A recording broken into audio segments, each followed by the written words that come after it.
ایران کا آبنائے ہرمز بند رکھنے کا اعلان، معاشرے جنگ میں امریکہ کی مدد کرنے والوں کو نشانہ بنانے کی دھمکی۔ ایران کی قومی سلامتی کونسل کے سربراہ میجر جنرل محسن رضائی نے خبردار کیا، پڑوسی ممالک ہمارے خلاف معاشی جنگ میں امریکی شراکت دار نہ بنے۔ علاقائی ممالک امریکی معاشی جنگ میں شریک ہوئے تو آبنائے ہرمز سے تیل کی ایک بوند باہر نہیں جانے دیں گے۔ پڑوسی ممالک نے معاشی جنگ میں امریکہ سے تعاون کیا تو ہم ان کے مفادات پر ضرب لگائیں گے۔ خلیج فارس سے تیل درآمد کرنے کے لیے استعمال دیگر راستوں کو بھی نشانہ بنایا جائے گا۔ امریکیوں نے انقلاب ایران مخالف گروہوں سے ملاقاتیں کی تو وہاں بھی حملہ کیا جائے گا۔ امریکی سمجھتے تھے وہ چند روز میں جنگ ختم کر کے تیل اور گیس پر قبضہ کر لیں گے۔ جنگ میں 1200 آئل ٹینکرز استعمال کے قابل نہیں رہے، 15% عالمی فلیٹ ناکارہ ہو گیا۔ امریکہ نے مذاکرات، سفارتکاری اور خود اپنے دستخطوں کو دھوکہ دیا۔ ٹرمپ کی حماقتوں نے دنیا کو ایٹمی ہتھیاروں کے حصول کا خواہاں بنا دیا۔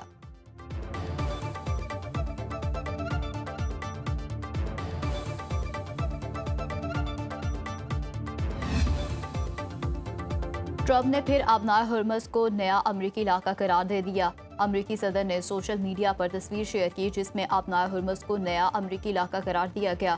ٹرمپ نے یہی تصویر 18 اگست کو بھی ٹروتھ سوشل پر شیئر کی تھی۔ 14 اگست کو نیو یارک کے لانگ آئی لینڈ میں پولیس اکیڈمی سے خطاب کے دوران ٹرمپ نے کہا تھا وہ جلد آبنائے ہرمز کو امریکہ کا علاقہ قرار دینے کا اعلان کر سکتے ہیں۔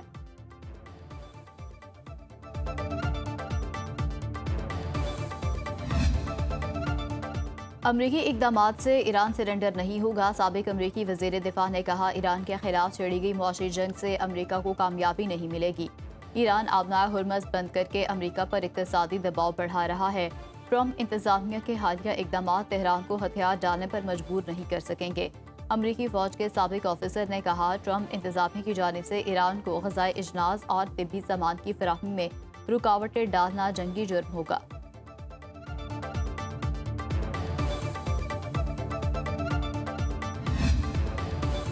ایرانی صدر مسعود پزشکیان، اسپیکر باقر کالباف اور عدلیہ کے سربراہ کی ملاقات۔ امریکہ کی ایران کے خلاف معاشی جنگ سے پیدا صورتحال سے نمٹنے کے لیے حکمت عملی طے۔ لوگوں کی زندگیوں پر معاشی دباؤ روکنے کے لیے ادارہ جاتی روابط بہتر اور مؤثر بنانے پر زور۔ قومی مفادات کے تحفظ اور کمزور طبقات کی مدد کے لیے اقدامات کا فیصلہ۔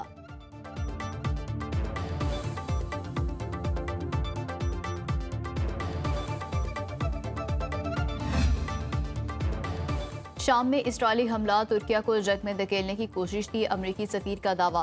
شام کے ابو ظہر ایئر بیس پر اسرائیلی حملے پر خصوصی ایلچی برائے شام ٹام ہرک نے کہا کہ اسرائیل نے ممکنہ طور پر ترکیہ کو تنازع میں گھسیٹنے کے لیے حملہ کیا۔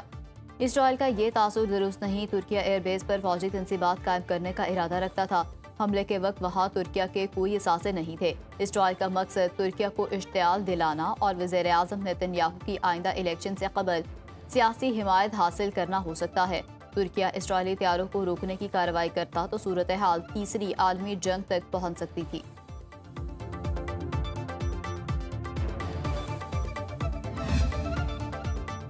ایرانی ہیکرز کے برطانوی پاور پلانٹ پر اپنی نوعیت کے پہلے سائبر حملے کا انکشاف، پاور پلانٹ 4 روز تک بند رہا۔ دی ٹیلی گراف کے مطابق متاثرہ پاور پلانٹ 4 دن تک مکمل طور پر غیر فعال رہا اور اس دوران عملہ اسے دوبارہ فعال کرنے کے لیے مسلسل تگودو کرتا رہا۔ برطانوی حکام نے سیکیورٹی خدشات کی وجہ سے تصدیق کرنے سے گریز کیا۔ واقعہ عین اسی وقت پیش آیا جب گزشتہ ماہ امریکہ میں پانی کی ترسیل کے بنیادی ڈھانچے پر حملوں کا ایک سلسلہ شروع ہوا، جس نے 12 امریکی ریاستوں کو متاثر کیا اور وائٹ ہاؤس میں بھی تشویش کی لہر دوڑ گئی۔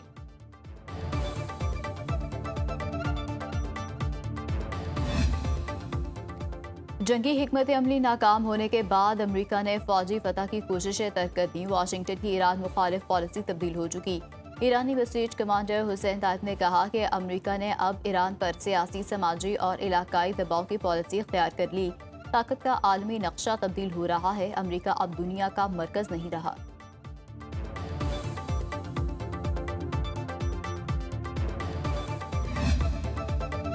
امریکی طیارہ بردار بحری جہاز you S S George Washington مشرق وسطی پہنچ گیا۔ You S S Abraham Lankan کی جگہ تعینات ہوگا۔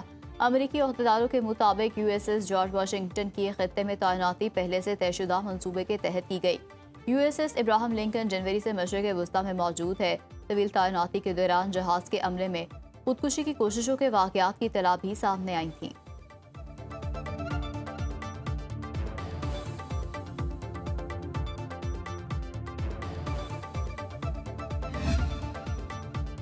مکہ مشترکہ دفاعی معاہدے کی مسلم دنیا میں زبردست پذیرائی۔ ایرانی سپریم نیشنل سیکیورٹی کونسل کے سیکرٹری کا بھی ایران اور مصر کو علاقائی اتحاد میں شمولیت کا مشورہ۔ محسن رضائی نے سعودی عرب، ترکی اور پاکستان کے مکہ مشترکہ دفاعی معاہدے کو اہم قرار دیا۔ اسلامی ممالک کے وسیع تر دفاعی اتحاد کی حمایت کرتے ہوئے کہا کہ ایران اور مصر کو بھی ایسے کسی علاقائی اتحاد کے بانی ارکان میں شامل ہونا چاہیے۔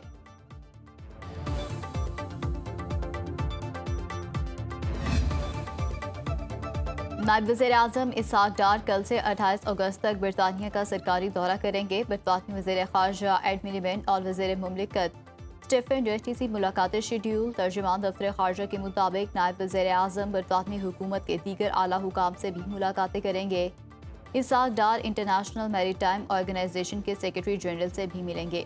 آئل ٹینکر MT آنر 25 پر صومالی بحری قزاقوں کے زیر حراست پاکستانی عملے کے معاملے پر بات چیت ہوگی۔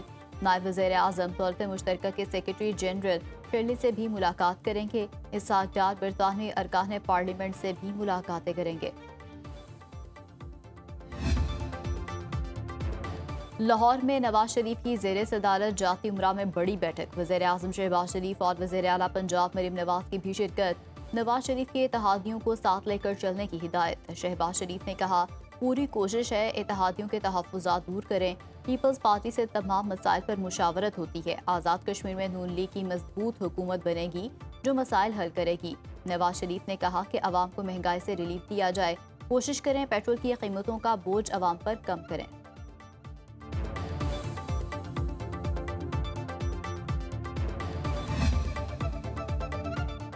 ارکان پارلیمنٹ کے لیے 104 فیملی سوٹس کی تعمیر آخری مرحلے میں داخل۔ وزیر اعظم شہباز شریف سپتمبر میں اضافی رہائش گاہ منصوبے کا افتتاح کریں گے۔ 50 ارکان پارلیمان اس وقت سرکاری رہائش گاہ سے محروم ہیں۔ ذرائع کے مطابق نون لیگ کے 2 سینیٹرز کا منصوبے کی تکمیل سے چند دن قبل فورینزک آڈٹ کا مطالبہ۔ ڈپٹی چیئرمین سینیٹ سداد ناصر اور سینیٹر ناصر بٹ چبر زیدی کی فرم سے فورینزک آڈٹ چاہتے ہیں۔ اسپیکر ایاز صادق نے منصوبہ ہر حال میں سپتمبر کے پہلے ہفتے تک مکمل کرنے کا حکم دے دیا۔ تعمیر میں مسلسل تاخیر کی وجہ سے منصوبے کی لاگت 3 ارب سے بڑھ کر 8 ارب ہو گئی۔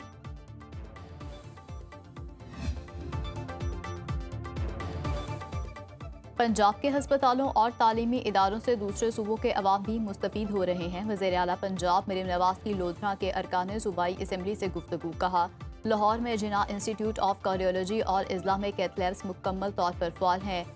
پنجاب ای وز اور مریم کی دستک پورٹل کی بدولت سروسز ٹیکنالوجی میں لیڈ کرے گا۔ ملاقات میں سیاسی امور، ترقیاتی پروجیکٹس اور دیگر امور پر تبادلہ خیال۔ زبیر خان اور شازیہ حیات نے اپنے حلقوں میں درپیش عوامی مسائل سے آگاہ کیا۔ وزیر اعلیٰ مریم نواز کو ملتان وہاڑی روڈ کی تکمیل پر خراج تحسین۔ لودھرا میں الیکٹرو بس سروس کے آغاز پر اظہار تشکر۔